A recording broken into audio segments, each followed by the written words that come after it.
नमस्कार, स्वागत आहे आपलं राधास मॅजिक किचन या आपल्या यूट्यूब चॅनेलवर। तर आज आपण पाहणार आहोत नारळी पौर्णिमा स्पेशल एक खास पदार्थ वापरून ओल्या नारळाच्या वड्या कशा बनवायच्या।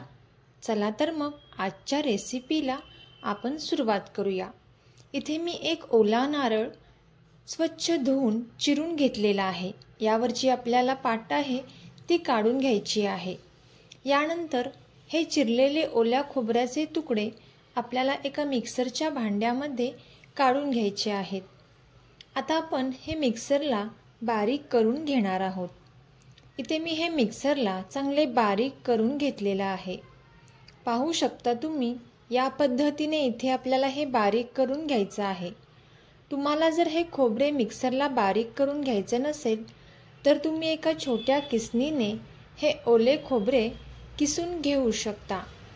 आता आपण हे एका साइडला असेच ठेवून देणार आहोत। यानंतर गॅसवरती मी एक पॅन ठेवलेला आहे। या पॅनवरती आपल्याला 1 चमचा तूप घालायचा आहे। तूप छान गरम झाल्यानंतर यामध्ये आपण ओले खोबरे बारीक करून घेतलेले हे या पॅनमध्ये घालून घ्यायचं आहे। आता इथे मी हे पूर्ण ओले खोबरे या पॅनमध्ये घालून घेतलेला आहे। आता 1-2 मिनिटांसाठी आपल्याला हे ओले खोबरे पॅनमध्ये परतून घ्यायचं आहे, जेणेकरून यामधील ओलसरपणा कमी होईल। यासाठी आपल्याला 1-2 मिनिटांसाठी हे ओले खोबरे परतून घ्यायचं आहे। आता हे खोबरे परतून घेतल्यानंतर यामध्ये आपण साखर घालून घेणार आहोत। आता इथे आपल्याला ज्या प्रमाणात बारीक केलेले खोबरे आहे त्याच प्रमाणात इथे आपल्याला साखर देखील वापरायची आहे।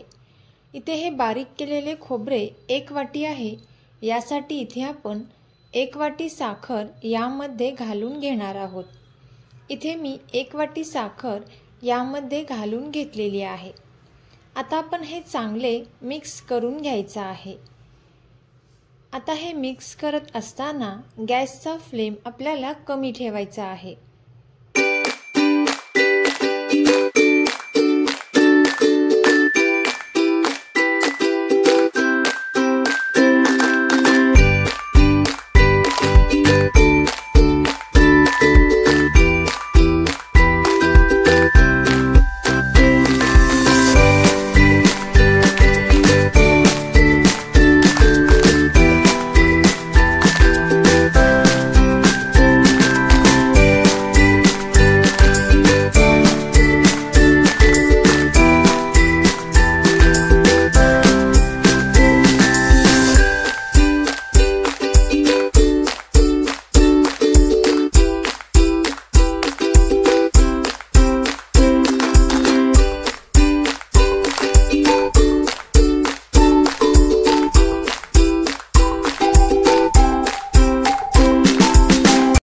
आता इथे आपण हे चांगले मिक्स करून घेतल्यानंतर यामध्ये आपल्याला चवीनुसार वेलची पावडर घालायची आहे।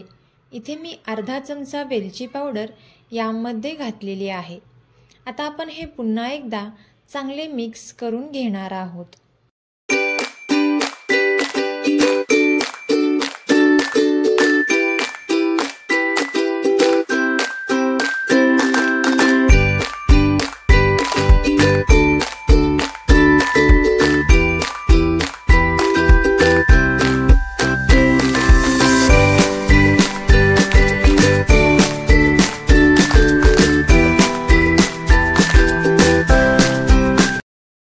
आता इथे आपण 3 ते 4 मिनिटांपर्यंत हे चांगले मिक्स करून घेतलेलं आहे।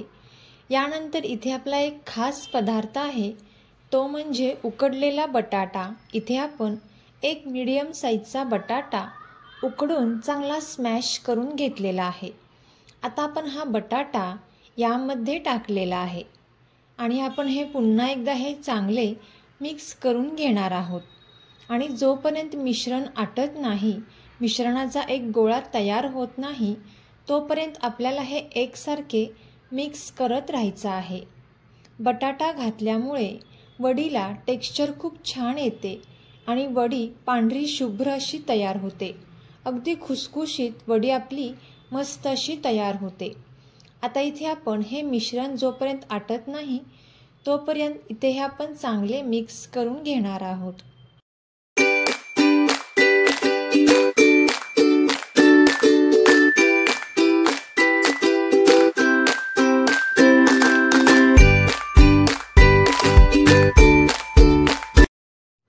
इथे आपला मिश्रणाचा गोळा तयार झालेला आहे।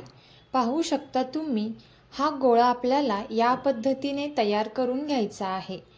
आता आपण गॅस बंद करून घेणार आहोत आणि एका साईडला ज्यावरती आपण वड्या थापून घेणार आहोत तिथे आपल्याला ताटावरती किंवा एका पाटावरती आपल्याला तूप किंवा तेल लावून घ्यायचं आहे आणि हे मिश्रण आपल्याला या पद्धतीने ओतून घ्यायचं आहे आणि एका चमच्याच्या साहाय्याने आपल्याला हे मिश्रण पटपट पसरून घ्यायचं आहे, नाहीतर मिश्रण हे पटकन आळले जाईल।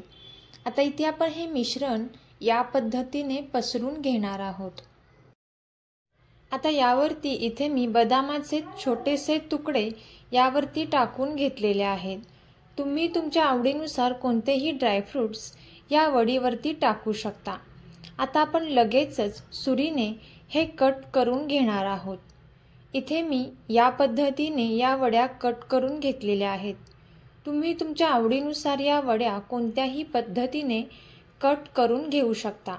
आता आपल्याला हे असेच 10 ते 15 मिनिटांसाठी साईडला ठेवून द्यायचं आहे आणि एक 10 ते 15 मिनिटांनंतर वड्या छान सुकल्या जातील आणि ते मस्त अशा खुसखुशीत नारळाच्या वड्या तयार होतील। तर तुम्ही सुद्धा याच पद्धतीने नक्की ओल्या नारळाच्या वड्या तयार करून पहा आणि कशा झाल्या त्या कमेंट करून नक्की सांगा। तुम्हाला जर ही रेसिपी आवडली असेल तर नक्कीच ही रेसिपी आपले मित्रमैत्रिणी आणि नातेवाईकांसोबत शेअर करा। व्हिडिओ अगदी शेवटपर्यंत पाहिल्याबद्दल धन्यवाद।